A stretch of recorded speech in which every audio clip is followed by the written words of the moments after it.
द्रौपदी महाभारत की एक महत्वपूर्ण पात्र थीं और पांचाल देश के राजा द्रुपद की पुत्री थीं। उन्हें पंचकन्याओं में गिना जाता था और चिरकुमारी के रूप में सम्मानित किया जाता था। द्रौपदी के कई नाम थे, जैसे कृष्णययी, यज्ञसेनी, महाभारती, सैरंद्री, पांचाली और अग्निसुता। महाभारत के अनुसार द्रौपदी पांडवों युधिष्ठिर, भीम, अर्जुन, नकुल और सहदेव की पत्नी बनी। द्रौपदी के पूर्व जन्म की कथा भी महाभारत में वर्णित है। पूर्व जन्म में वह मुद्गल अर्षि की पत्नी इंद्रसेना थीं। उनके पति की अल्पायु में मृत्यु हो गई थी, जिसके बाद उन्होंने पुनः पति प्राप्ति के लिए कठोर तपस्या की। भगवान शंकर ने प्रसन्न होकर उन्हें वरदान देने का वचन दिया। इंद्रसेना ने भगवान शंकर से 5 बार सर्वगुण संपन्न पति की कामना की। भगवान शंकर ने उन्हें अगले जन्म में 5 पतियों का वरदान दिया, क्योंकि 5 गुण एक ही व्यक्ति में संभव नहीं थे। इसलिए द्रौपदी को 5 पतियों की पत्नी बनना पड़ा।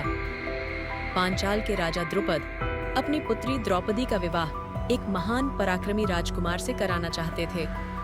पांडुपुत्र अर्जुन सर्वश्रेष्ठ धनुर्धारी थे और राजा द्रुपद अपनी पुत्री का विवाह उन्हीं से कराना चाहते थे, किंतु उन्हें यह खबर मिली कि पांडुपुत्रों की मृत्यु हो चुकी है।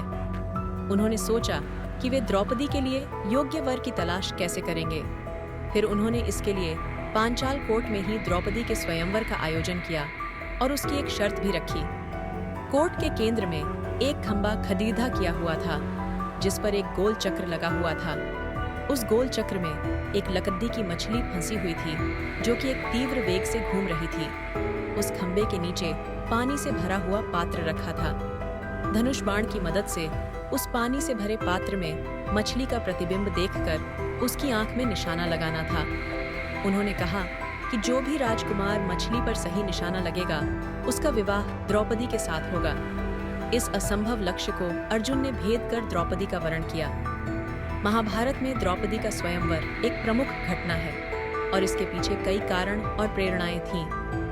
द्रौपदी के स्वयंवर के असली कारण को समझने के लिए हमें कुछ ऐतिहासिक, राजनीतिक और धार्मिक पहलुओं पर ध्यान देना होगा।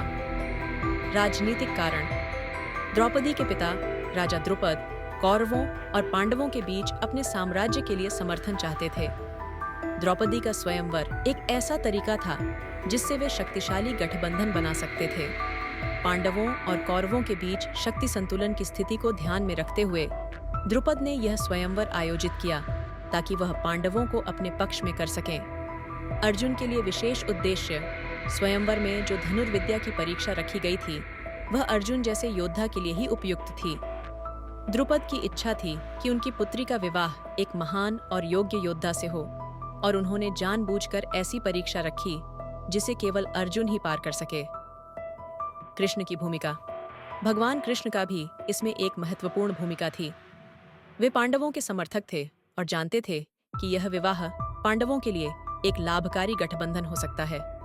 कृष्ण ने द्रौपदी और अर्जुन के मिलन को नियति का हिस्सा माना। 4.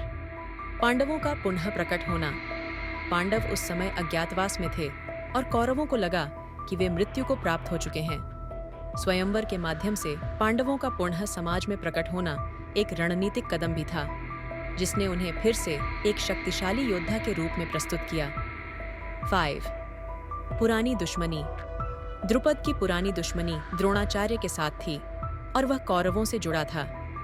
इसलिए द्रुपद नहीं चाहते थे कि उनकी पुत्री का विवाह कौरवों के किसी सदस्य से हो।